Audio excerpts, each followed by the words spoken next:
From February 24th to 25th, a chaotic scene occurred at the Madhya Pradesh Global Investor Summit in India. A video of participants fighting for food was exposed.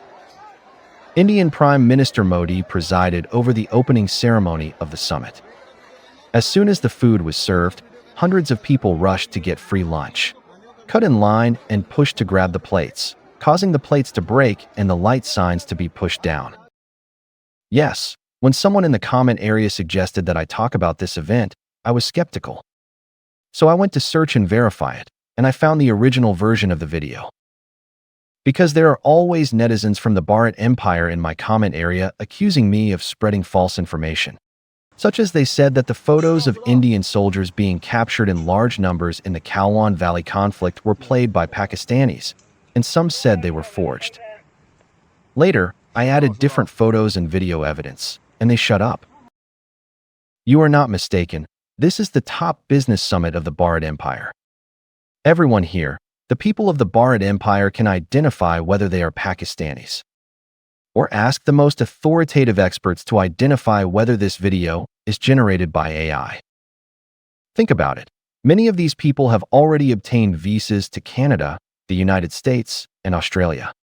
These are the high-end talents that these countries are eager to introduce, and they make Canada, the United States, and Australia great again. So Canada's beaches have become cleaner. The United States' technological advantage over China has continued to expand. The quality of Boeing aircraft has also improved, and the time American astronauts stay in space has also increased. Some Bharat netizens asked me very rationally, "Sir, why do you post such videos that create hatred? Do you want a war between China and India?"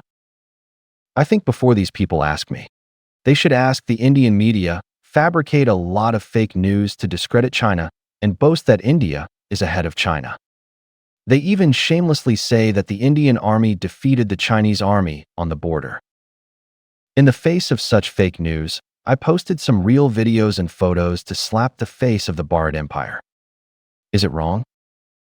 My videos did not fabricate any fake news anyway, and my comments were based on real information, adding my personal emotional preferences, which is completely in line with the law and morality. So, please stop showing this innocent expression. The Bharat Empire was ridiculed by netizens from other countries, which was caused by itself. If you pay attention to hygiene, credibility, public order, and brag less, you will not be widely criticized by netizens around the world. As for the war, don't overestimate yourself. The Chinese love peace, but China can teach India a lesson anytime and anywhere. Completely solve India's security threat to South Asia, and keep South Asia peaceful for a long time. I mentioned many times in the video that there is an old Chinese saying, "When the granaries are full, people know etiquette. When they have enough food and clothing, they know honor and disgrace." Bharat Empire netizens must recognize a basic reality. India is one of the poorest and dirtiest countries in the world. Its per capita GDP is lower than that of Bangladesh, and its poor sanitary environment scares foreign tourists. It has the highest illiteracy rate in the world, the largest number of extremely poor people, and the worst infrastructure. What India needs to do most now is not to buy F-35, build aircraft carriers, develop nuclear weapons, and provide capital for Modi to brag at the leaders' summit. Its most urgent task is to produce enough food, clean the streets, build enough toilets, provide extensive basic education, and let the people form the most basic values and morals. Yes, India does not need to send a large number of IT talents to the United States every year by investing heavily in Indian institutes of technology. What it needs to do is to improve basic education and let Indians understand what basic behavioral norms they need to abide by as human beings.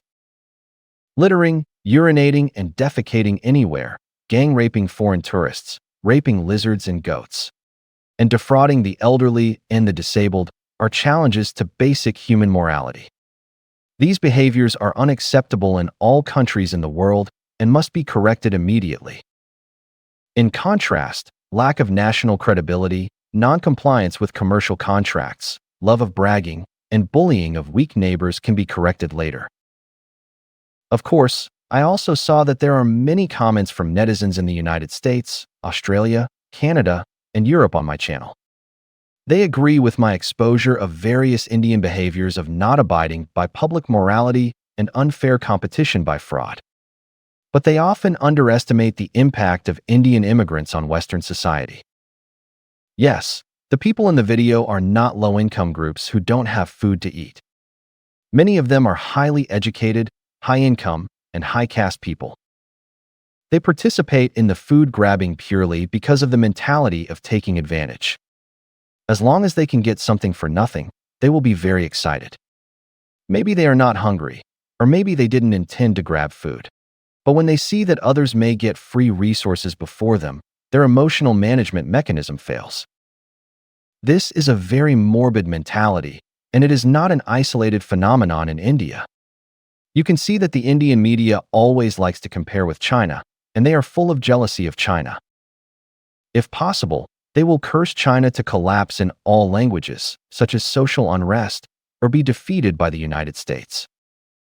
Yes, Indians can accept that they are poor, but they cannot accept that others become better. When such groups enter Western countries, they face other ethnic groups who are accustomed to high welfare and low defense, often consume public resources and destroy public facilities and social order in extremely bad ways. They will also bring all kinds of disgusting and unethical competition methods in Indian society to Western countries, completely changing the local social form. The final result must be that Indians occupy the most advantageous social position, obtain more resources, and attract more Indians to enter the local area. The nature of Indians being good at talking and destroying, but not good at building, will cause the local society to decline rapidly and gradually become Indianized. In China's foreign trade community, there has been a broad consensus on Indian customers. Zero trust. If Indian customers want to get the goods, they must pay a higher price than other countries, and they must pay in full. Without long-term cooperation, any order may be the last. The Chinese will not provide them with free samples, let alone customize products for them without receiving full advance payment. In short, we should be grateful that China is the world's largest exporter, which provides us with good experience in identifying Indians. After Modi canceled direct flights between China and India and restricted Chinese visas, the Chinese welcomed the decision and no one went to India to invest and build factories. Anyway, India still needs Chinese goods, and they come to China to buy them, which can also reduce the probability of Chinese merchants being deceived. Now that India wants to resume direct flights and let Chinese companies invest and set up factories, the Chinese are no longer interested. In addition, China restricts the transfer of industries to India. Even if it is a low-tech industry, we are more willing to transfer to ASEAN. I believe that time will tell whether my channel is creating hatred or providing useful information to prevent kind people from being bitten by snakes.